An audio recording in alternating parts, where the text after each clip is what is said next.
Hi, this is Garmin Wilson for GR Wilson Consultancy. And I had this idea for a little while to look at specific industries in the Bahamas and see how they're affected by the current crisis and how their business could go digital. Specifically, we want to look at the current realities, the challenges, and the opportunities that they have as a result. So today we're going to look at private schools in the Bahamas. Obviously, this would be for all schools, but I think the public school is a little bit different in that the private schools charge a clientele for funds. So what we want to look at is their current reality, the challenges that they face, and the opportunities that they can take advantage of in the digital space. So with that being said, we want to start off by looking at what the current reality is. So obviously we know that once the government decided to lock the country down, that basically the schools had to close. So classrooms are empty.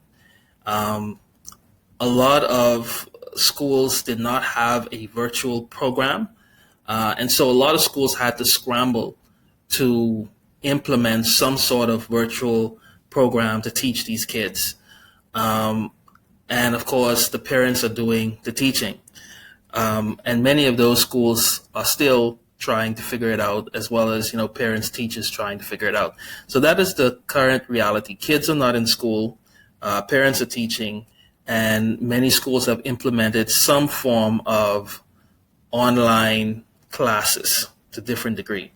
Now, the challenges are that parents are not teachers, right? And so parents are struggling to, and many are complaining online. At first, it was kind of jokey, funny. They understood what teachers go through. But as the time goes on, we see that a lot of parents are struggling with the concept of teaching because really they are not teachers. What we also see, part of the reason is that the virtual learning platforms, because schools had to roll them out in a very quick manner, they were not really thought out. There are different models that are happening. There's the model where a school may print off some documents and deliver it to the kids, or the parents have to come and pick it up.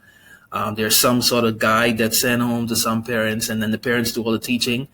There's the model where the school emails the stuff, and the child will email in their assignments. This is probably on a daily or weekly basis.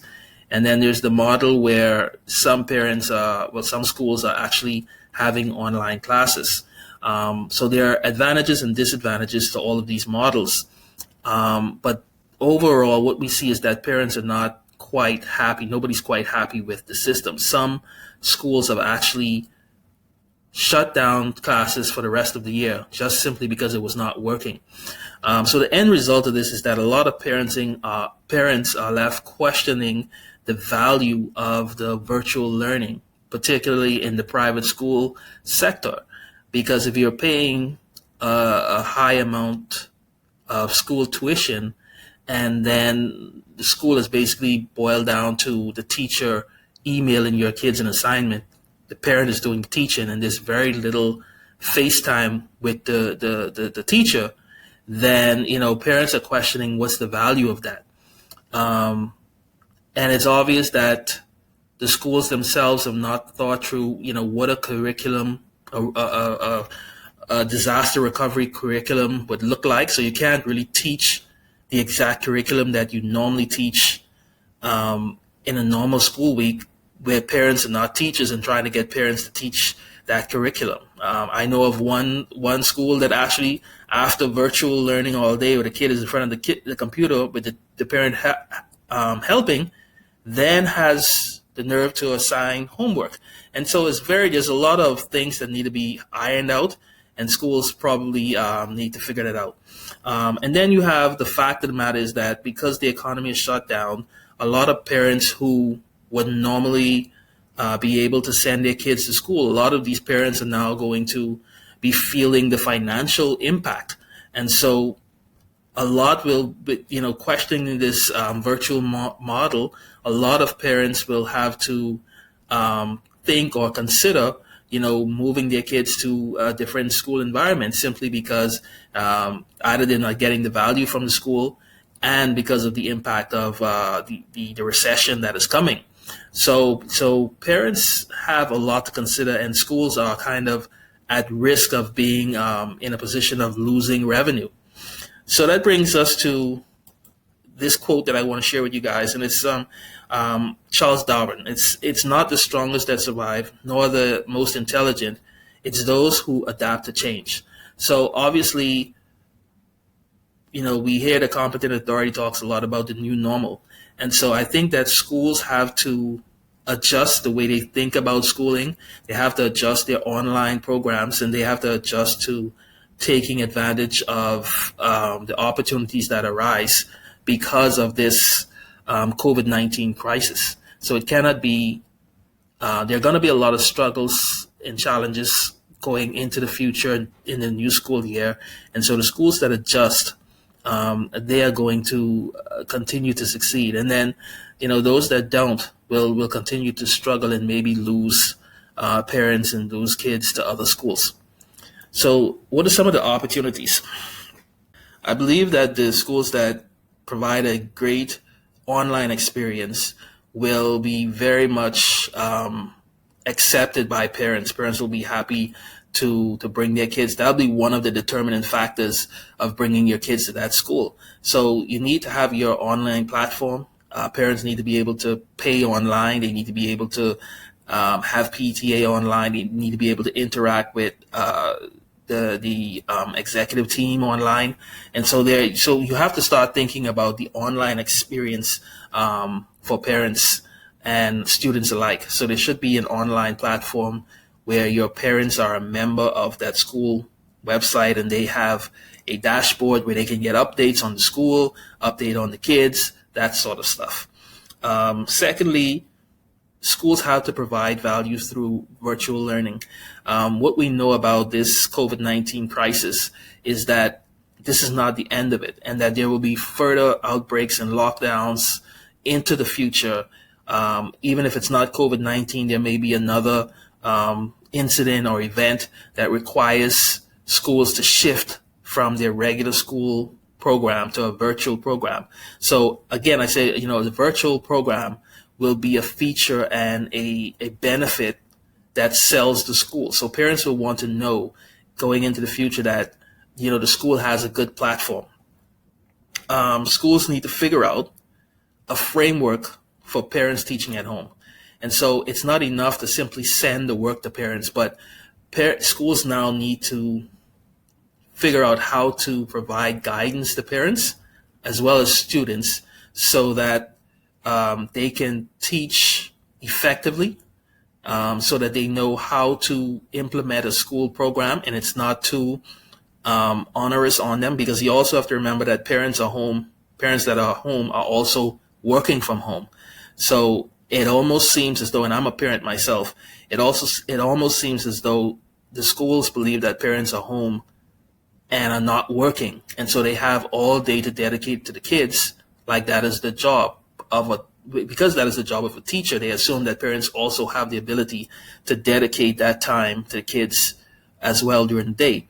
So it's imperative for the schools to really think through everything that happens around teaching those kids, the impact of the kids, the impact on the parents, and then come up with a program and a framework that adjusts to that reality and still be able to provide a valuable experience for the kids, and so their education can continue. So the opportunity is in schools to be able to prove to parents that we have this figured out, that we have a platform, that we have tools, that we have strategies and processes that make the transition between a brick and mortar school to an online school seamless and back and forth and so on and so forth. I also believe that schools can take advantage of a learning library, if you will. The thing about being digital is that once you record a lesson, that recording is now your digital asset. There's no reason why that cannot be a valuable library for students to be able to access, to learn lessons outside of the school environment, at home, on demand where they can go and say, hey, I want this, learn this topic, this class, have it indexed and be able to be accessed. And that is something that a school can provide as a valuable add-on, a value add service, simply similar to if you adding lab fees, whatever type, physical education fees, whatever fees that you have, that can be a value add service. Of course, it could be a free benefit of the school as well. So there are great opportunities for schools that embrace and take advantage of the digital transformation that is happening in our society.